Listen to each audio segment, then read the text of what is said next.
Yeah, Dave, those are good questions you asked us about the guy with the truck. When I was with the campus ministry of Campus Crusade for Christ, there was a guy named Jed who would show up once a year on college campuses dragging a cross. And he would yell at people, you know, you're a bunch of sinners, you're all going to hell, and, you know, accuse the girls of being whores because of the kind of underwear they were wearing. And it sounded nuts. You know, you were just like embarrassed for this guy. But I actually heard stories of people who, you know, said, you know, that guy got my attention and got me thinking. And I eventually came to Christ because that guy got me thinking. The other thing we found was the week that he was on our campus, man, spiritual conversations were never easier because he would talk to people and say, hey, have you seen the nut out on the, you know, oh yeah, wait, you know, what do you think about that? Oh, I think he's crazy, or, you know, well, you know, but his message, you know, you could get right into a conversation about Christ so easy that he was there. I began to kind of look forward to him being there. I agree. You know, I don't know that I would say he was the most effective evangelist for Christ. But again, I love your point. He's doing something. He's trying. He may not be, you know, hitting a home run every time, but he's swinging the bat.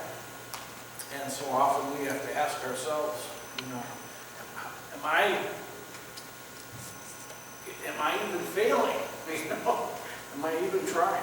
So, well, we're going to start a new sermon series today called "No Wonder They Call It God's Country," and it's a sermon series I have been kind of looking forward to preaching.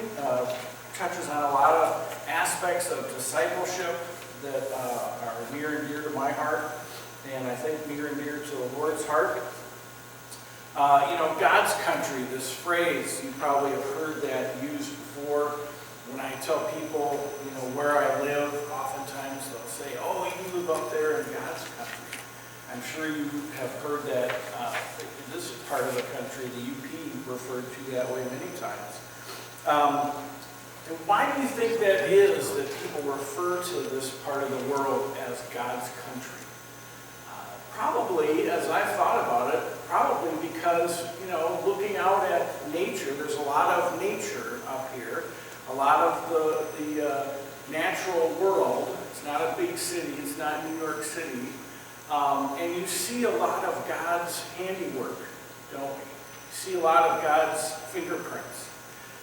And so I think that's why people will say, oh, that's God's country, because you can see his artistry. I remember, I mentioned this to somebody just this week, that one day I was driving with my son, my oldest son, Marshall. He was a little kid at the time, maybe 7 or 8 years old, and we were driving along, and it was summer, and he looked out and he said, my God sure must like the color green. Because everything is green in the summer, you know. And I said, yeah, that's a good observation. I said, you know, and green and maybe white, because in the winter, you know, everything is white, right? Oh yeah, that's true. And then you drive around on a day like this. Oh my gosh, the colors. It's like being on a different planet. That, you know, these trees that used to be green are now orange and red. So beautiful. Well, I think we can learn a lot about God by looking at his word and his work, and that's what we're gonna do during this series. How many of you have ever been on a canoe camping trip where you've used a canoe to get into different lakes? And I see a couple hands going up. Okay, that's a kind of a fun way to travel. Have any of you ever been to the Boundary Waters Canoe Area Wilderness up in northern Minnesota? No. I'm always surprised how few people have been there. Boundary Waters is kind of an amazing place. There's been a lot of controversy over the years as to whether this wilderness should have even been established. You probably are not aware of the history of this park, but it was established in 1964 after many years of debate. This park was not welcomed by all, especially the many resorts that were in the interior of this park, that when it was decided we're going to make this a wilderness area, a true wilderness area, the government bought and either moved those resorts out or burned them to the ground. You can imagine the people who owned those were not real pleased. But this area, like I said, it's got 1 million acres, over 1,000 lakes and rivers, many of which are connected by portages or paths where you can carry, a canoeist can carry all, their canoe and all their stuff from one lake to the next and continue on traveling.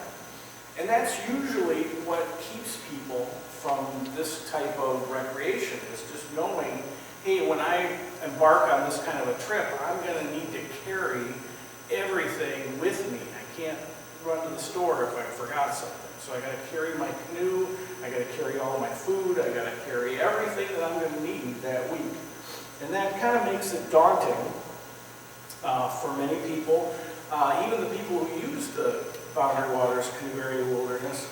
The preferences for areas where there are few portages, where lakes connect one to the other, chains of lakes, that kind of thing. And sometimes those areas become overused. Back in the early 90s, I came to Ely, Minnesota, which is sort of one of the jump-off places there for the Boundary Waters, with a friend, and we went in at a lake called Little Gabbro and did a 7-day loop, camping and fishing and canoeing. But we made every mistake you can make. We were so new to this style of camping.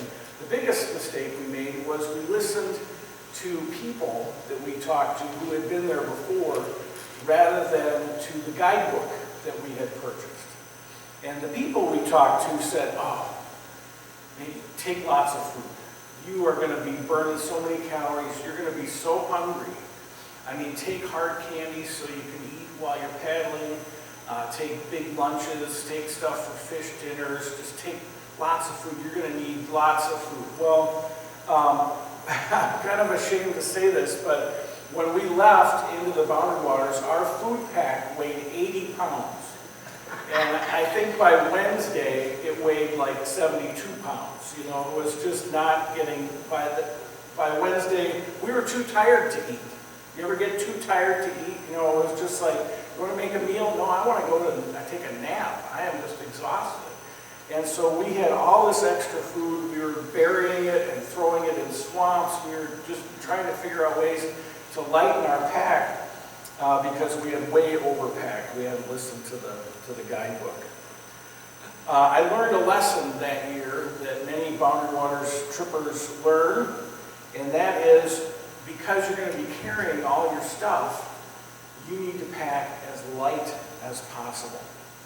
When you go canoe camping, you don't take a heavy Dutch oven with you. You take aluminum pots and pans. You don't take a heavy mattress like you have at home. You take an air mattress. You don't take a heavy canvas tent. You take a light nylon tent. You don't bring food like casseroles in a cooler. You often take freeze-dried meals that are much lighter. You don't take a heavy canoe, you take the lightest possible Kevlar canoe that you can take. You go through an outfitter or you open up a catalog that sells canoe camping equipment, you'll notice right away that they will advertise the product, and they always include the weight of that product. And why? It's because that's one of the considerations of a canoe camper is we've got to find things that are as light as possible because you're going to be carrying everything you have into the wilderness and out of the wilderness again. If you take too much stuff with you, you run the risk of getting tired, having less energy for canoeing and fishing. You could become mentally and physically fatigued. making poor decisions, and you could end up injuring yourself on this trip. And again, you're nowhere near medical help. So the lesson that you learn right away is you've got to travel light. Well, our journey through life is very similar. Every person that you meet has an outfit for their life. For many people, it's them. They're deciding what I'm going to take, what route I'm going to take, how this life is going to work out. For those of us who follow Jesus, Jesus is our outfit. And we do well to consult the guidebook that he's provided us with to see how does he want us to conduct ourselves. How is it that he wants us to do this journey with him? What does he want to teach us about how to make the most of this time on earth, of this trip that we call life? Well, today we're going to start by looking at Hebrews 12, verse 1. Starts off this way. Therefore, since we are surrounded by such a great cloud of witnesses, let us throw off everything that hinders us and the sin that so easily entangles, and let us run with perseverance the race marked out for us. So what's he talking about here? What's the therefore at the beginning, therefore? Why is it there? This is Hebrews 12. Hebrews 11, the chapter before, is often referred to or known as the Hall of Faith chapter. And there the author recounts the many Old Testament characters, some of which we looked at in the previous sermon series, and the ways that they demonstrated faith in God. So we read about the fact that by faith Noah built the ark. By faith Abraham moved to a land he knew nothing about. By faith the Israelites passed through the Red Sea. And on and on and on. We hear about great men and women of faith and their acts of faith. And then the author kind of sums things up or wraps it up at the end by saying, all these people lived by faith, not seeing what God had promised, but they believed God had something better planned for them in heaven.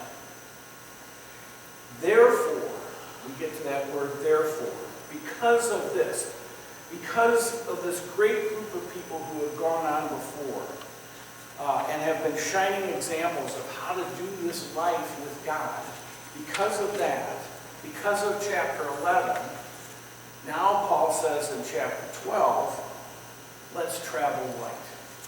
Let's throw off everything that hinders. Some versions say throw off everything that weighs you down and the sin that so easily entangles. So there's two different things here in the first verses of chapter 12 that we need to get rid of. The first thing is everything that weighs us down. Like in canoe camping, weight matters, right? Well, what is it that weighs us down? I think it's different for different people. I mean, I know some people who, what weighs them down are their possessions. They're just really into the things they own. I know other people who are very wealthy, but who hold it with open hands and say, Lord, use what you've given me for your glory. And are fine with the Lord taking that away or giving it to other people. And their possessions don't weigh them down. For some, it might be the desire for comfort. They just can't see a life that's not comfortable. And it weighs them down, keeps them from following Christ. For other people, they're just willing to go wherever God calls them, do whatever he says. If it leads into uncomfortable situations and difficult times, that's okay. They're not weighed down by their desire for comfort. Maybe for you, it's your dream house. I couldn't bear to not live in this house. Or your dream job. I'm in this spot. Don't ask me, Lord, to move anywhere else. I'm not even going to consider it. Other people, those things don't weigh them down. Perhaps it's some form of bitterness or unforgiveness that you're holding on to. And God is trying to get you to to let go of those things. Open your hands and drop them. But you stubbornly hold on to that bitterness or unforgiveness like carrying a suitcase full of bricks on a backcountry canoe trip. It doesn't make sense. It's weighing you down, but you don't want to let go. It could be a personal expectation, a desire. It's not sinful, nothing wrong with it. It's just a preference of yours. You have an expectation of how others should be, how your church should do things, what it should be like, what your husband or your wife or your pastor or your boss, etc., should be like. It's not wrong. It's just weighing you down. It's because you're so committed to this expectation, it's kind of making the trip miserable. And you just need to let it go. What is it for you? Do you know what that would be? One of the pitfalls that we all run into, one of the biggest schemes of the enemy is the busyness of life. I think one of the biggest reasons that you don't maybe have an immediate answer to my question, what is it that maybe you need to let go of, that you need to throw off, is because of the busyness of life. We'll never get the answer to that question if we don't pause, take time to be quiet, listen to the Lord, pray, and step away from busyness a little bit. The enemy of our soul wants to keep us as busy as possible. And he's doing a great job. Americans are some of the most busy people you'll ever meet. And we wear our busyness like a badge of honor. Ask anybody, how you doing? Busy. I got so many things going on. I got my to-do list. I had a friend who used to say, I believe God gives each person a certain number of things to accomplish in their lifetime. And I am so far behind, I might just live forever. My dad used to say after he retired, I got to go back to work because I am so busy since retiring that I had more free time when I was working. We are busy, busy people. And I'll tell you what, by the power vested in me from the great states of Michigan and Wisconsin, I do hereby give you permission to rest. Okay? Take some time, maybe today, and just rest. Just talk to the Lord. Have a quiet time. Read His Word. Seek His counsel. What is it, Lord, that's weighing me down? Is there anything in my life that if I let go of it, it would be a benefit to my ability to follow you? Is there something that would allow me to be more obedient or more sensitive to the Spirit if I just let it go?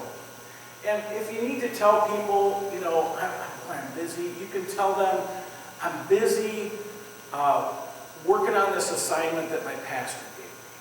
So you're busy resting, just put it that way. Well, the second thing that we're asked to throw off is the sin that entangles us. Or some versions say the sin that so easily entangles us. What's he talking about here? Well, perfect example of this is found in Joshua 7.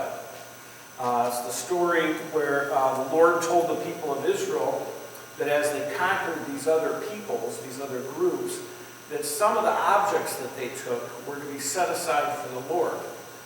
But Achan, a guy named Achan, he decides he's going to steal a robe and some gold and silver, and he hides it under his tent. And because he's broken the Lord's command to set these things aside, the Lord withholds his favor, from Israel. And next time they go into battle, they are beaten.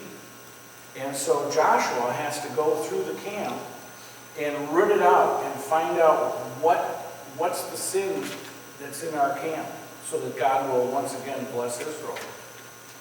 And he finds, of course, that the sin of Achan is holding them back. So, in our case where we're at asked to throw off the sin that entangles us. What is it for you? Is there sin in your camp? Is there sin in the camp of our church? Is there something that's holding you back?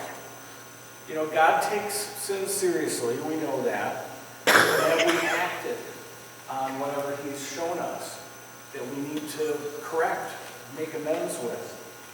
Is our conscience clear? Again, like with the things that weigh us down, have we taken the time to stop and pray and listen, asking God to reveal those sins to us? And we confess those to Him. You know, I'm assuming that you take time to meet with God and pray and read His Word. That would be an especially good time to talk to the Lord about, you know, what is there in my life that I need to throw off, that's weighing me down or entangling me. I'm not going to go through a list of all the things all the sins that we commit. I think we're all aware of those kinds of things. But I know for myself that when I take time to actually pray and talk to the Lord and say, Holy Spirit, speak to me. Is there anything in my life that you need me to correct? Often, He points that out. And I'm a wise person if I correct those things. And remember, you have permission to slow down. Hebrews 12, what an amazingly great and rich scripture. Excuse me. Well, here's another thought for your quiet times. And that is I want to encourage you to take sections of Scripture, especially after you've studied them a bit, maybe consulted a commentary or two, and rewrite those Scriptures in your own words. It's a really helpful exercise. I did that with this verse, and it was really interesting because I knew our sermon series was going to be kind of looking at life and Scripture through the lens of a canoe camping trip. I rewrote it with that in mind. And I call this version the BWCA version, the Bible with Camping Analogies version, okay? So here it is. Here's what I wrote. Hebrews 12:1, BWCA version.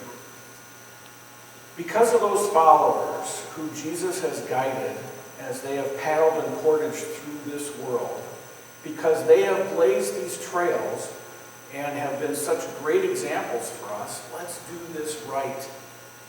Go through the Duluth pack, the backpack of your life, and get rid of anything that's weighting you down. Cinch up those straps that could cause you to trip. Tie your shoes.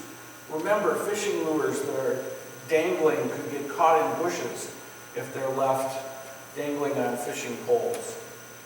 Don't be stupid. Save your energy. Jesus is taking us to a beautiful spot, but it's a long trip with lots of into the wind paddling and uphill portages. Does that kind of paint a picture in your mind? If you've ever been on a canoe trip, camping canoe trip, you can probably relate. Things go better for us when we don't carry excess baggage and when we aren't tripping ourselves up, right? I really like the way P.H. Hacking put it in his commentary that's called Opening Up Hebrews. He put it this way: the race will not be won unless there is a willingness to run light and be rid of sins and unhelpful ways that hinder our progress. Good reminder. Well, the author of Hebrews offers still more information on this journey. So let's pick it up in Hebrews 12, verses 2 and 3, just following what we just talked about. And it says, starting at verse 2, fixing your eyes on Jesus, the pioneer and perfecter of our faith. For the joy set before him, he endured the cross, scorning its shame, and sat down at the right hand of the throne of God. Consider him who endured such opposition from sinners, so that you will not grow weary and lose heart. Fix your eyes on Jesus. I love this version. It says he's the pioneer. He's the pioneer, the trailblazer, the one out front, the one who goes before us. He's the perfecter of our faith. So he's not only the one who knows how to do this journey best, he's also the one, this verse carries with it the idea that he's also the one who will help us improve. He will perfect this faith in us. If you've ever been on a canoe camping trip with an expert, it's a beautiful thing to see. A few years back, I camped and canoed and fished with a friend of mine who has been outfitting and going on canoe trips in the Boundary Waters for 40 years. And he is the expert. I was the student. I mean, I've been on a few canoe trips myself, but I knew I could learn a lot from him. And I really did. I learned about how to set up a campsite better, the best way to gather and store firewood, and I learned about cooking delicious meals over an open fire. I camp differently now because I fixed my eyes on my friend and I watched him and I learned and I applied what he was doing. Same thing with Jesus. He's the one who's going before. He's our guide. Keep your eyes fixed on him. Even better than my friend, Jesus can show us the perfect way. Be the perfect example. And give us perfect encouragement. And provide the power that we need through his Spirit to enable us on this journey. Hebrews 12:2-3 says that he endured the cross and its shame, as well as opposition from sinners, for the joy that was set before him. We're admonished to consider him and not lose heart.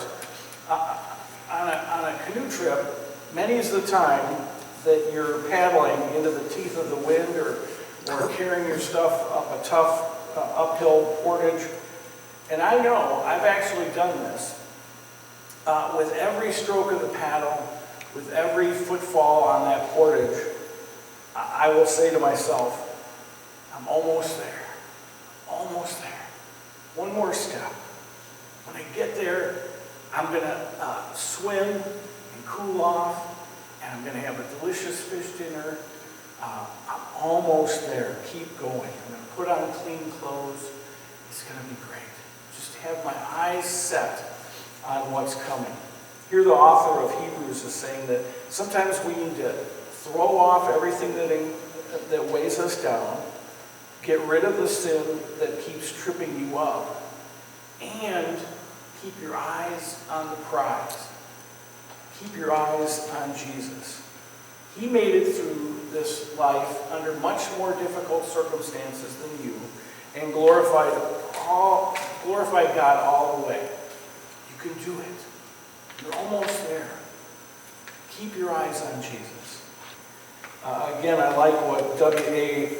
Elwell said in the Evangelical Commentary on the Bible. I'll put it up on the screen. It says, further, it will greatly help to avoid a harmful distraction or loss of heart if the believer concentrates his attention on the prize he is to obtain in the end, which is Jesus himself.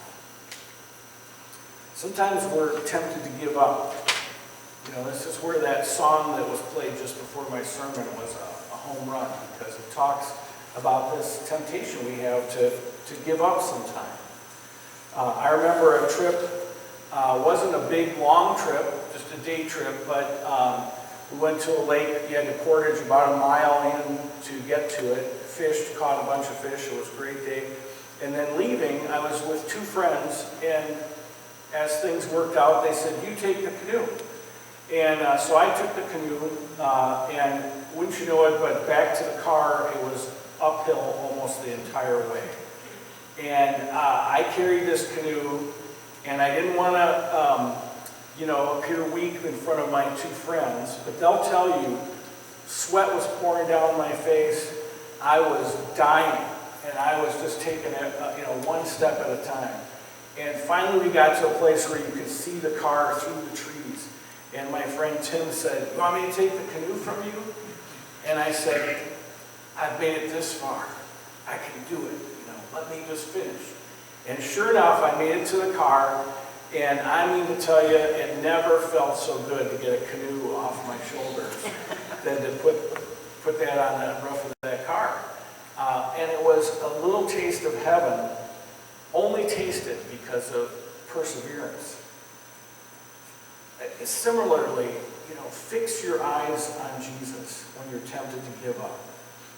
One more step, you can do it. One more stroke of the paddle.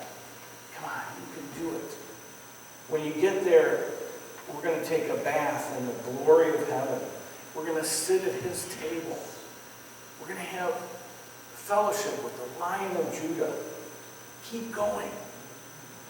You can do it. With him by your side, you can make it. Feel like quitting? Keep going. Make that sacrifice one more time. One more quiet time. One more step of faith. Keep going. You can do it. So this week, I want to encourage you to sit down and pray. Take some time to relax. Pray about what's weighing you down, what's making it difficult to follow Jesus as he guides you through life. Pray about what sin might be tripping you up, entangling you, causing you to stumble like an untied shoelace on a difficult portage. And then finally, fix your eyes on Jesus. He's taking us to a beautiful place. He's the perfecter of our faith. Keep your eyes on him. Well, let's pray. Jesus, our guide and outfitter, we want to journey with you. Give us the discipline to take time away, maybe even today, to stop and think about what it is that's weighing us down. What is it that you want us to get rid of or let go of? Lord, open our eyes. Speak to our hearts and give us the strength to overcome that sin that keeps tripping us up. We look to you, Jesus, as the pioneer and the perfecter of our faith. We look forward to the day when we'll set up camp with you in that place you call heaven. But until then, we need your help to overcome our selfishness and complacency. Jesus, it's in you we trust.